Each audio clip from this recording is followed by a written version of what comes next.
ভয়ের আড্ডা। যারা এখানে আসবে তাদের সমাপ্তি হবে অন্ধকারে। হ্যালো বন্ধুরা, ওয়েলকাম ব্যাক ভয়ের আড্ডার নতুন একটা এপিসোডে। তো বন্ধুরা, আজকে যে ঘটনাটি আমি বলবো সেই ঘটনাটি হলো মরার আগে যারা তাদের নিজেদের আত্মীয়কে দেখতে পায়, অথচ তাদের আত্মীয় পৃথিবীতে বেঁচে নেই। তো এমনই একটা ঘটনা আজকে তোমাদের সামনে আমি বলতে চলেছি। তো চলো বেশি কথা না বাড়িয়ে সরাসরি যাওয়া যাক আজকের ঘটনায়। ঘটনাটা প্রায় 8 বছর আগের। লোকটার নাম ছিল শিবুদা। সাধারণ মানুষ, রিক্সা চালাতো। কোনো ত্রান্তিক, সাধু বা ভূত বিশ্বাস করতো না। কিন্তু মরার ঠিক 7 দিন আগে ওর জীবন এমন কিছু শুরু হয়েছিল যার কোনো ব্যাখ্যা আজও নেই। প্রথম দিন শিবুদা হঠাৎ বলেছিল, কাল রাতে মা এসেছিল। সবাই হেসে উড়িয়ে দিয়েছিল, কারণ শিবুদার মা 15 বছর আগে মারা গেছে। সবাই ভাবল শিবুদা হয়তো স্বপ্ন দেখেছে। তারপর আর তেমন কিছু হয়নি। কিন্তু তৃতীয় দিন, এবার বিষয়টা অদ্ভুত। রাতে শিবুদা নিজে থেকেই কারোর সাথে কথা বলছিল। ঘরে কিন্তু কেউ ছিল না। শিবুদাকে জিজ্ঞেস করলে বলতো মেজ কাকু এসেছিল।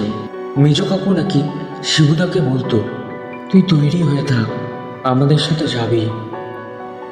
কিন্তু মেজ কাকু, সে তো ট্রেন অ্যাক্সিডেন্টে মারা গেছে অনেক বছর আগে।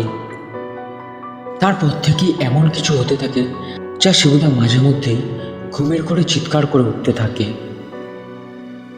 তারপর পঞ্চম দিন, এই দিনটা সবচেয়ে বেশি ভয়ঙ্কর। শিবুদা বলল ওরা সবাই একসাথে এসেছিল। শিবুদা ধীরে ধীরে নাম বলতে লাগলো। শিবুদার মা, মেজ কাকু, ছোটবেলার বন্ধু রতন। কিন্তু একটা আশ্চর্য ব্যাপার হলো, সবাই মারা গিয়েছিল। ওরা নাকি দরজার পাশে দাঁড়িয়েছিল, আর কেউ কোনো কথা বলছিল না, শুধু তাকিয়েছিল শিবুদার দিকে। তারপর শেষ রাত, যেদিন শিবুদা মারা যায়, শিবুদা খুবই শান্তভাবে বসেছিল।